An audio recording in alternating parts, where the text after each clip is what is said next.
seorang gadis tewas dibunuh setelah menjual kegadisannya di sebuah hotel di Sidoarjo, Jawa Timur.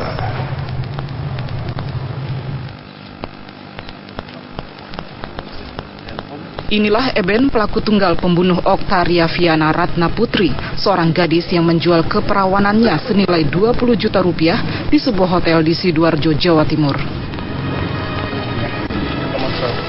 Setelah hasrat terpenuhi, pelaku ternyata tidak memiliki uang sesuai kesepakatan korban dan pelaku yang tersimpan dalam akun Facebook korban.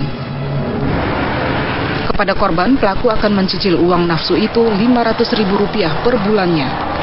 Namun korban menolak dan mengancam pelaku untuk dilaporkan ke polisi. Penjaga warnet ini pun panik dan membunuh korban. Pertama kali yang menawarkan adalah korban. Korban? Awalnya gimana? Mas mau beli perawan, jadi saya jawab iya. Saya tanya lagi berapa, 20 juta. Kemudian saya bilang iya. Siapa? Dan dia bilang dirinya sendiri. Eben kabur dan menjadi buronan polisi. Pelaku ditangkap di kosnya di Malang, Jawa Timur. Sehingga dari cekcok mereka, si tersangka ketakutan untuk dilaporkan polisi sehingga tersangka panik. Sehingga dari panik tersebut tersangka kemudian melakukan pembunuhan terhadap korban.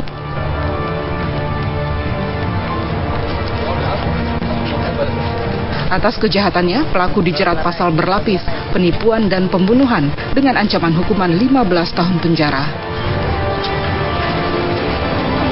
Dari Sidoarjo, Jawa Timur, Humaydi, TV One mengabarkan.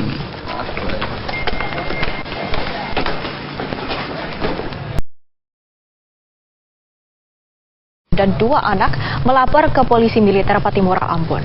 Ketiganya mengaku dipaksa mencelupkan tangan ke air mendidih oleh 2 oknum TNI. Korban juga mengatakan pelaku menjepit telinga dan pipinya dengan stapler.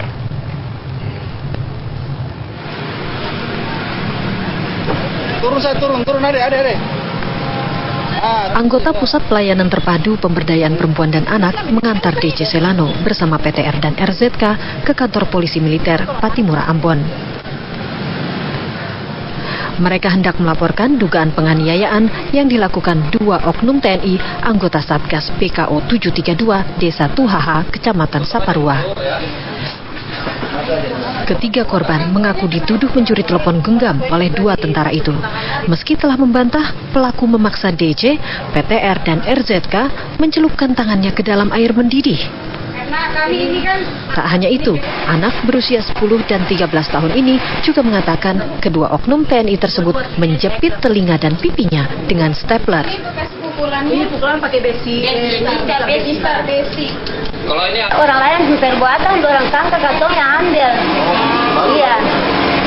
Lalu dicelup tangan dalam air panas. Iya, disuruh. Yang suruh anggota ini dari ini atau bagaimana? Iya, anggota yang suruh. Yang 2 orang ini, apa ibu tahu nama? Nama Patrick dan Dodi. Patrick dan Dodi. Iya. Oh iya. Lalu disuruh celup itu airnya panas. Air panas mendidih, angkat dari tungku, langsung dikasih luar, langsung dicolok. Disuruh? Iya, disuruh dicolok. Berapa kali itu? Anak yang ke nama Rizky 4 kali colok. Oh, 4 kali. Iya, ya mamanya 1 kali colok. Oh iya. Nah, itu berapa kali? 1 kali colok. Kali lalu yang adik? 1 kali colok lagi. Kenapa ibu udah betul colok lagi? Karena rasa dituduh, dipencuri hasil. Apa itu sama punya ibu? Pak Dodi. Iya. Pomdam 16 Patimura sekarang sedang menyelidiki kasus dugaan penganiayaan. Kapten CPM Didik memastikan akan mengusut tuntas masalah ini. Dalam waktu dekat, semua pelaku penganiayaan akan dipanggil untuk dimintai keterangan oleh penyidik POM Angkatan Darat. Dari Ambon, Maluku, Hari Raja Baikole, TV One mengabarkan. Al-Kaverti dalam daftar pencarian orang. Menurut data imigrasi, tidak ada tanda Rendel meninggalkan Indonesia. Sementara masih dalam penyidikan kami. Kalau yang dalam, dan satu orang masih DPO kami adalah si siapa? Randall ini masih dalam DPO.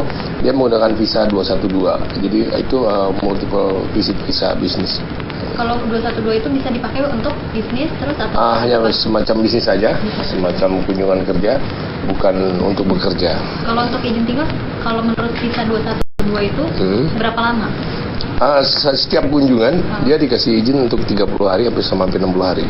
30 sampai 60 hari. Berarti tidak diperbolehkan untuk membuka usaha gitu ataupun bekerja gitu. Tidak bekerja. Kalau untuk terakhir kali apakah perjalanan Randall ini terrecord gitu Pak dari imigrasi? Iya, kebetulan memang ada datanya di kami dan memang dia sementara ini kami masih menduga dia berada di Indonesia, belum ada. Sebanyak 9 Kerja asing tersebut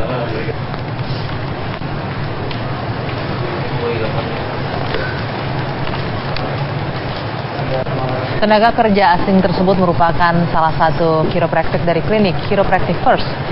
Damian Lennox, terapis asal Inggris, tidak bisa menunjukkan dokumen keimigrasian kepada petugas imigrasi. Ia juga menyalahgunakan visa yang seharusnya tidak untuk bekerja.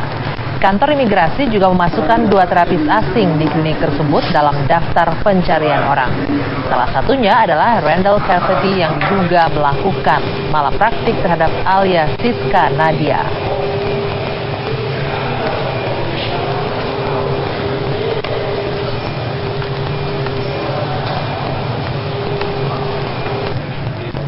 Pemirsa, Ditjen Imigrasi dugaan malapraktik yang dilakukan klinik chiropraktik. Hingga kini polisi telah memanggil 13 saksi. 7 Agustus 2015 pukul 6 pagi ya. Nah, setelah adanya laporan polisi dari orang tua korban atas nama Ibu Arnis Dahelmi, penyidik Polda Metro Jaya melakukan berbagai langkah. Ya, antara lain sudah memeriksa sampai saat ini 11 saksi, ya, 3 saksi ahli, dan kami mendapatkan beberapa fakta yang menarik tentang kasus ini. Namun, problem utama untuk kasus ini berlanjut terhadap khususnya kasus malpraktek adalah kala itu keluarga korban, karena untuk melakukan otopsi harus ada izin dari keluarga yang diotopsi. Keluarga korban tidak ingin dilakukan otopsi dan jenazah sudah dimakamkan. Randall Cavity Basuki Cahayapurnama menyatakan akan menindak tegas klinik chiropraktik yang tidak memiliki izin resmi. Ahok juga mengimbau warga Jakarta agar berhati-hati dengan pengobatan alternatif model klinik tersebut. Kalau nggak ada izin, seluruh jaringannya harus kita tutup. Karena itu nggak ada dasarnya. Seenaknya ya buka-buka tempat gituan gitu. Masih suruh tutup. Dia sewa di mall aja kayak dianggap toko gitu loh. Dia melanggar, saya suruh cari, lapor polisi. Dasarnya apa? Kalau dasarnya nggak ada, harus ditutup. Berarti nggak ada izin sama sekali loh.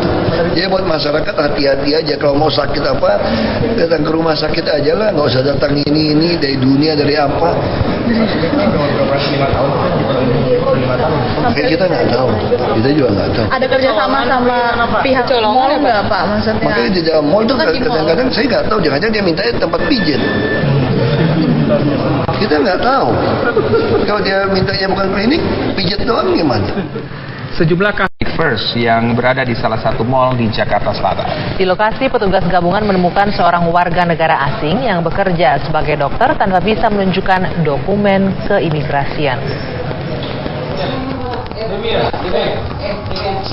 Kedatangan tim gabungan dari Kemenkes, Sudin Kesehatan DKI, dan Imigrasi Jakarta Selatan ini membuat karyawan klinik panik. Maaf Pak, tolong dokumentasi. Nggak bisa. Atau Pak ada suratnya nggak? Imigrasi kenapa? Iya maksudnya ada suratnya nggak? Bapak begitu Salah satu karyawan bahkan melarang saat kamera awak media meliput ke dalam ruangan. Tadi ada tenaga asing kan Mbak? Ayo gimana? Jelasin. Bahkan salah satu warga negara asing yang mengaku sebagai supervisor sempat menghindari pemeriksaan petugas. Meskipun mengakui sang warga negara asing merupakan supervisor klinik, namun temuan tim gabungan menyatakan hal yang berbeda. Warga negara asing tersebut diyakini sebagai dokter praktik terapi tulang yang melayani keluhan setiap pasien yang datang. Untuk mendapatkan keterangan lengkap, tim gabungan berupaya menanyakan legalitas izin kerja kepada WNA tersebut. Hasilnya, warga negara asing asal Inggris tersebut tak mengantongi izin bekerja di Indonesia. Kami menemukan satu orang warga negara UK dengan nama Demian, pengakuannya, namun yang bersangkutan masih belum dapat menemukan dokumen keimigrasiannya. Artinya yang bersangkutan telah melakukan pelanggaran pada pasal 116. Karena setiap orang asing harus dapat menunjukkan dokumen keimigrasiannya. Izin kliniknya ada, izin sarananya, tetapi izin untuk bekerjanya tidak ada. Apalagi dia mempekerjakan tenaga asing yang katanya cuma menjadi supervisor, tapi dari temuan kita dia mengerjakan atas keluhan data dari pasien tadi. Bahwa itu adalah dokternya dia yang selama ini memegang dia. Sementara itu, salah satu pasien yang tengah berada di dalam klinik mengaku harus mengeluarkan uang belasan juta rupiah untuk mengobati kelainan tulang belakang yang dideritanya. Saya paket ya 40 kali, pertama kali itu 17 jutaan, lalu paket kedua naik jadi 22 juta. 22 juta 40 kali. Perubahan kan Mbak dirasain saat?